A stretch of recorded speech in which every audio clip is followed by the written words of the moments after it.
Hello everybody and welcome back to the video on my YouTube channel. I'm Nicholas and today we are wrapping up the first week of the Dreamcatcher comeback era with, who would have thought, Dreamcatcher. We are going to be checking out the comeback stage plus the dance practice for the title track of their second full album, Apocalypse Save Us Maison. You know, the N is silent here, you know, so it's not Mason, it's Maison. I learned that after someone called it that, so yeah, that's pretty cool. But yeah.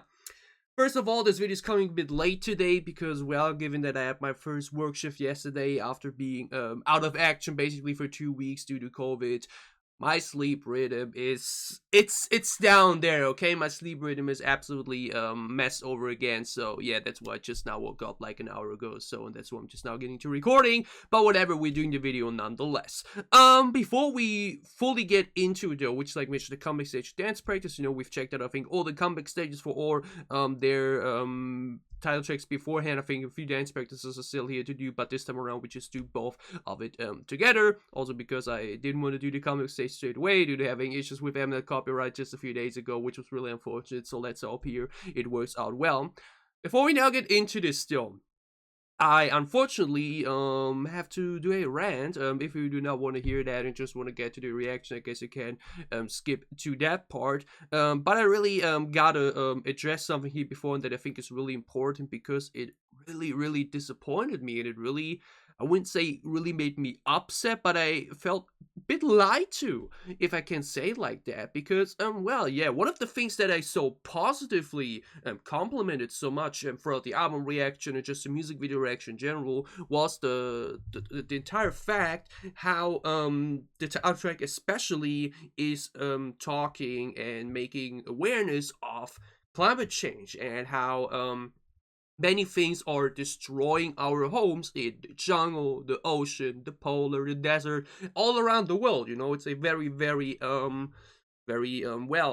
how can you say it? Just a very important topic at the moment, especially, and if we do not act at like right now, then many people may not be able to live like we do nowadays within the next few decades due to the you know what happens to the climate change. So when Dreamcatcher made such their entire comeback around this topic to raise awareness of it and to be like, we gotta save our planet and everything, do concept photos in that direction and go into that, into the lyrics even of the title track plus the music video, then it was like, wow, to see something like that in a K-pop release, that's something really special. That's something that's just, you know, you don't see that often. That's like, that's how you use your platform, you know. That was awesome because it just fit into Dreamcatcher's entire persona too, so it was just a win-win basically. But now, a few days ago, all of that kind of crumbled together into feeling like a lie and being very hypocritical, because if you have not heard about it yet, I made a post about it in my YouTube community tab. And sorry by the way if I still sound a bit weird, I just now start to realize, but you know, it's still the COVID after effects. Just a few days ago, the news broke that I think Happy Face Entertainment or DCC, I'm not sure which one exactly it is, but I think DCC is still part of Happy Face Entertainment, so that probably remains the same, will be going forward and at least plans, I think on April 20th, to release Dreamcatcher NFTs. And I already saw under that post that many people do not know what NFTs are, even though I gotta be honest, if you haven't heard about that yet, then good for you, but like, if it's like, probably should have heard about it at that point. And I don't even want to go too deep into explaining it, but to basically just explain it in a good K-pop term, you know. We all know photo cards, you know, they're being collected and whatnot, and that's also, by the way, a big problem actually in K-pop when it comes to, you know, like wasting fuel and whatnot due to a lot of shipping for albums, trying to get the right photo cards and whatnot. That's a totally different topic, you know, but here at least albums still have at least a use in some way. Now we look at NFTs, and those are basically photo cards online. So you would think, hey, you know, they don't have to be shipped out. You can buy exactly the photo card that you want. It sounds actually pretty good, you know, which isn't wrong in you know, in idea. But those photo cards are not only, you know, these NFTs are not only extremely overpriced, you know, like you gotta pay half a fortune for them, or like at least a huge amount of money to get those, for a reason that we get to in a moment, but also you can literally just just make a screenshot. That's the entire meme about it. People pay so much money for these things and everybody can go out there and just right click and save them. You know, you like waste your money basically, but apparently, you know, like you own them. You know, that's a cool thing. Only you own that photo, even though other people, you know, like have it on their platforms, everything as well. Like that's the stupid thing about it in general. But if it would just stay with that, then it would be like, you know, just a meme, you know, where like, okay, you want to pay money for that, who cares, you know, like I'm also always the type of person that says, hey, these people spend millions on these brand clothes and whatnot, and I'm like, hey, I got my stuff here, that's enough for me, you know, like let them use the money the way they want. But the issue about these NFTs are, so that you can own them, you know, they have to be stored as data on servers, and those servers waste so much energy, so much electricity. I'm not an expert in that field myself, you know, like I'm not like really into that crypto thing and all that stuff, but like the amount of energy and electricity that is having to be used to store these NFTs is massive, and the amount of NFTs out there already and the way it keeps going and going is very, very damaging for the environment. Means it's basically another fuel for the effects of climate change due to them affecting that environment in that way. So basically, we do an entire comeback raising awareness of the issues of environmental problems that fuel the climate change. And literally, I think 2 days after that, 2 days after this title track with the lyrics that implement those issues and like call out save our homes here and there, you know, literally just a few days after that, they announced these NFTs that are so heavily criticized within society due to them being not only, like mentioned, a waste of money, due to them just being screenshots that you could just take, but also due to them, like mentioned, having this big effect and on the environment due to their huge amount of electricity being used. That's just a waste of energy, you know? Like, as a fan and as someone that actually decided this time around to go ahead and buy an album to support the girls, which I still am glad to have done, it does kind of feel like I was being lied to, in the sense of, you know, like, hey, we have this thing going on, we have this concept going on, but then we literally, a few days after we release this concept, do something that is the exact opposite of it because it will give us money. NFTs give them money, but with such a huge after effect of damaging the environment in the process, where it's really like, man, how hypocritical can it get? Like, if companies like JYP or SM do it, you know, where they don't do anything beforehand, or like don't really talk about climate change themselves and whatnot, then you know what, it sucks. But like, there's at least not this personal connection and this like mentioned, this hypocritical energy going into it, because they do this concept, they go fully into trying to raise awareness, even make like challenges where it's like, hey, you plug out the unused cables and whatnot, you know, like literally made like the schedule and everything where they put that on there, you know, and literally days after that they say, hey, we're going to be selling NFTs, and we know it's extremely critical for the environment, but hey, it's going to make us money, so who cares, you know? That is just really, really, really disappointing, and I've already seen huge negative reception for it. We really hope that they will travel back to it. But even if they do, along the fact that they wanted to go there, wanted to sell those NFTs, days after doing a comeback concept like that is honestly, for me, just an extremely fucked up thing to do.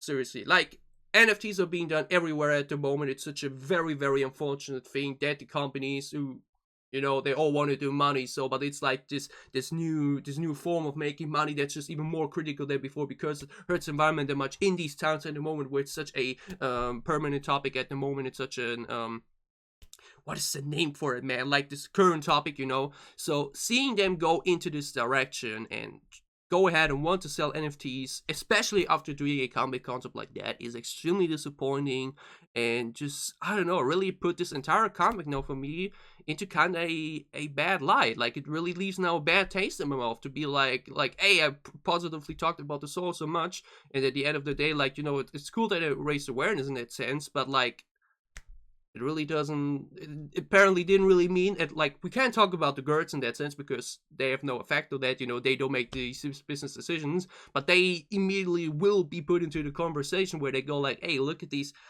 women, they like sing about that in their songs and everything, and then their company goes ahead and damages the environment in such way, you know. It's like, you know, it just really makes me mad. It's just really, really unfortunate, and it's just really, really like, man, just why? You know, like, how do they not realize this themselves? How did they thought beforehand this will be going over well? This won't cause any issues. This won't cause any controversy. This will flow very nicely. You know, just man, I don't know. 10-minute rant to start a video. Like, literally just looked at the time when I was actually debating for a second with inside me.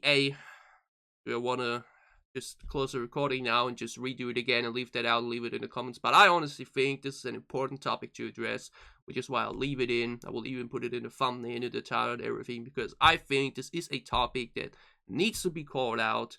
Because, like mentioned, if they would have done it with it just, if they did this during Odd Eye or whatnot, or if they would be doing Odd Eye now and then just do that, then, like, would still suck, but, like, you know, it just wouldn't have the same amount of impact as it has now to do something like that after doing a comeback concept that is trying to raise awareness of climate change and the damage that comes from it. It just really feels like a slap into the face, and I, as a big Dreamcatcher fan, Dreamcatcher, my absolute favorite K-pop artist, my most reacted to artist on the channel and everything. I kind of feel like a secondary, like, K-pop reaction channel plus Dreamcatcher channel at this point. I really felt like I am in the position, or like, I feel like I, in my position, have to address this topic. So I did now. Maybe you skipped it, maybe you didn't care for it, maybe you will discuss with me about it down below in the comments. As mentioned, I, for a second, thought, okay, maybe let's cut this out, it will go too long for the video, but I think it's too important to leave out, so there we go. That's it for the rant, and we now actually go to what we're here for. I didn't expect this to go that long either. I thought it would be like 3 minutes or so, but when I get into talking, I just talk a bit, so you know me, you know that's why my videos are so long. But yeah, let's no longer rant, let's now focus on the positive things, and that is the comeback stage plus the dance practice. So let's stop the talking now, let's start directing. The comeback stage for Dreamcatcher's newest title track, MAISON, with these insanely good looks on the thumbnail already. Let's check it out. Title track also really grew on me over the past few days. That's what I like expected as well. Like, it wasn't a song like Boko Deja Vu that blew my mind, but we already knew, hey, this is really good, and I feel like it would just get better with every listen. That's exactly what happens. Oh yeah, and I think I actually saw a screenshot of this on Twitter, which is, again, kind of, you know, like, has this now ironic feel to it, but whatever. Dummy-centered intro. Hell yeah, those outfits though, they brown, that just suits them so well. Live.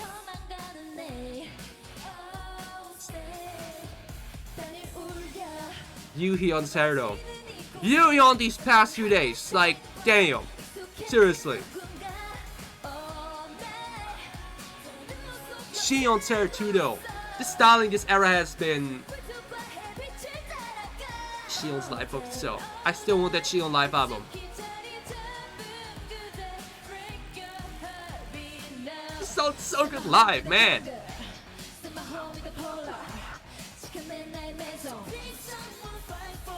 Hell yeah, Donnie looks, man, those outfits. And again, Dreamcatcher's stage presence, it's just second to none.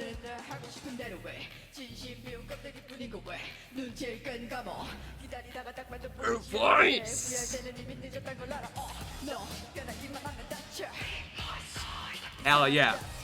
Dummy's highlight verses often after the first chorus just never disappoints. Yuhyun center.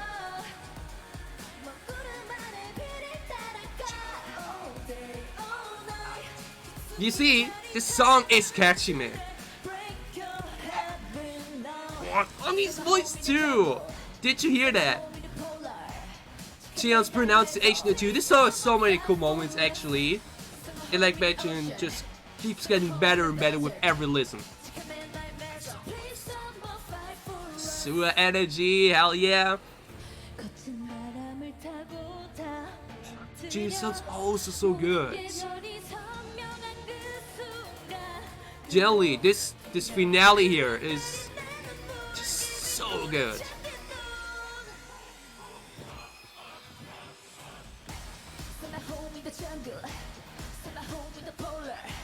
Look at Sua go though! You see the energy in the movement.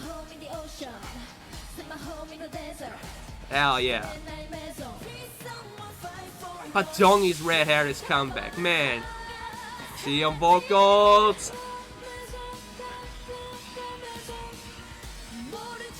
Did you see that overhead shot? The kick too? Man. They just really keep getting better and better with the performances, you know? That moment that was also cool with the pointing to dummy.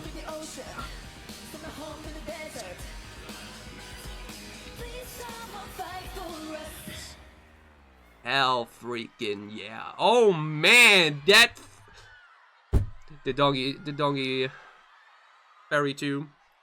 Okay, but seriously though, Dreamcatcher songs just hit different on stage, okay? I said it, the song keeps growing on me with every single listen like I anticipated it will. Like, it really just felt like the type of song where it's like really good on first listen already, but you just get more and more into it the more you just give it listens, which is not a bad thing, you know, because as mentioned, the first impression wasn't as huge like on previous songs, but like especially now when you see it here live again, it's just so clear to see that Dreamcatcher just keeps getting better and better with their delivery, okay? Everybody here sounds so good, you know. Dreamcatcher remains one of these few groups where I just always know when I go ahead and check out a Dreamcatcher live performance, it will be live, will be a full live performance and not backtrack, which I don't find bad or anything, but like when you have this energy live on stage and you're able to just present that and deliver it with live vocals on top of that, then it's just really just standing out, you know, because we don't have it that often nowadays anymore in K-pop to see raw live vocals like that. I mean, a bit of backtrack is in there too, but like the mics are on, okay? And again, the outfits, the energy when performing, that Sura moment here, which like really, you know, like man, you just feel the passion they have for their performances. Look at that shield overhead shot. We're bowing down, okay?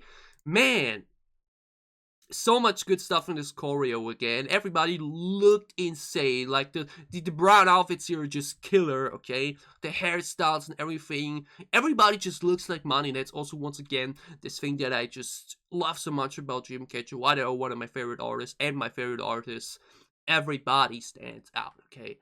Every member stands out so much. Dami as the rapper here with the blue hair, Handong's red hair, her looking charisma, Shia with the vocals and her hair, Yuhyun's look and her entire presentation, Gahyun's vocal tone and her hair and everything. Everybody just stands out not only visually but performance-wise too, and that's again something that you don't have in every group.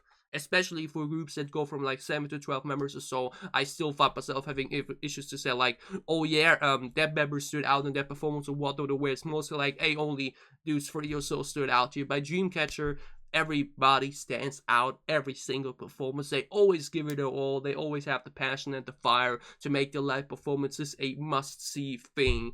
And that's why I'm not only, once again, so proud to be an Insomnia, but also really, really hope that this will finally result in their long overdue and heavily earned first music show win. I've actually seen on Twitter that actually many other fandoms have started to get involved to vote for them. So maybe next week, if a live stream will be there where they may be in #1 contention for first place or so, I will try to get on a live stream on that for like on Twitch and try to record my potential reaction to their first win. Or if I might not be home for it but get home until like they won, then I will 100% check out the anchor stage on camera. I would love to do that, okay? There will be such an amazing video. We really hope that we can do something like that. So let's hope the girls can finally win their long overdue first music show win. Insane performance as always. Song like mentioned hits better with every listen. It's even better on stage. Our live performance queens, that was awesome, that was amazing, and I really hope that we will be getting more B-side promotions after this too, like we had for Red Sun and Black or White in the True of Language era. Let's see what it may be this time. Maybe Starlight, maybe Locked Inside the Door, who knows. I'm really looking forward to what more we have in store for this comeback era. For now, it's a dance practice. So let's dive into that. Dance practice always obviously gives us a better glimpse and better insight into the choreo. So let's check that out to wrap up this now already very long video due to the intro rant. It's like was like makes it very important to me. Oh yo, look at Shion. Oh, okay. That was the mirror. I was like, oh, there's somebody in the background there, but the dummy said that intro is awesome. But what is that Shion look? She looks sick. Where is that though? It's not their usual dance practice room from the previous ones. Yuhyun Center too though. They look, man, these. That Shion look! Like it not only looks so comfy, but like she looks also so badass, man.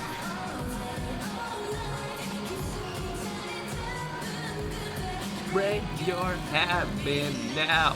Yeah, that's a very different practice room. Real luck to know where they filmed that. I guess it's in the same building? Doesn't look like it, but like.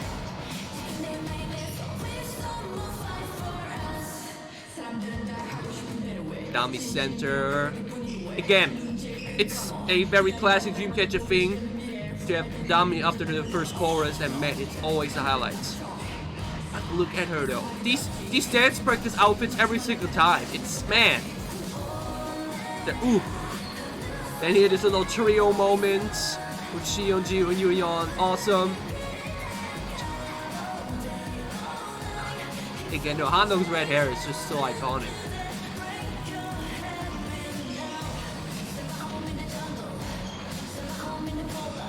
Man, but Shion's pronunciation on jungle, polar, it's.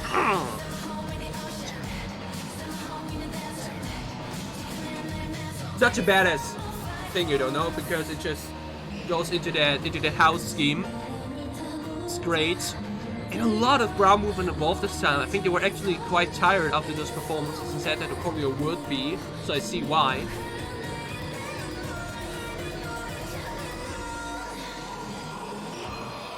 Man, I always forget that the drop doesn't come immediately, but this part though. Man, Suha goes off in that main dancer center position there.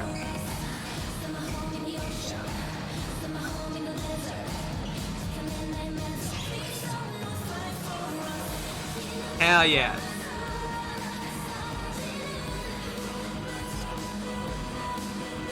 Again, we have this iconic hand movement like we had for Boca, Oda and Scream and everything, so it's just as good as any of the previous choreos, man. Woo!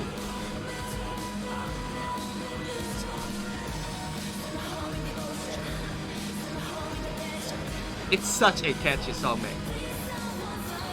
Yuyeon in the final center, but yo, okay. What the? I mean,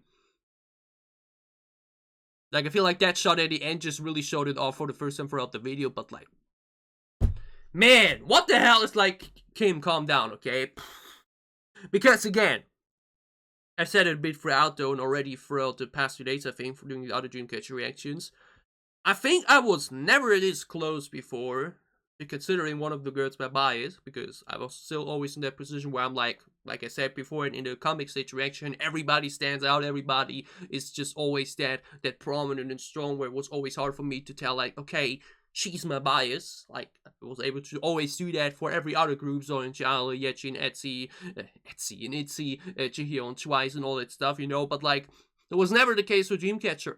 But these past few days, not just in a visual standpoint, because I'm honest enough to admit that that just always plays a role for me, you know, the little crushing, but also just in personality and performance terms, Yuhi on this comeback, man, my goodness, or never that close before to say she's my bias, okay, but when I like, Jesus Christ, okay, so let's put that out of the way. Maybe in the upcoming weeks, if we actually, like mentioned, may get special clips for all the Zolos, maybe that will actually be the case, and I will be so hypnotized by her Zolo clip that I would say, alright, it's time to say, okay, Yuyeon is my Dreamcatcher bias.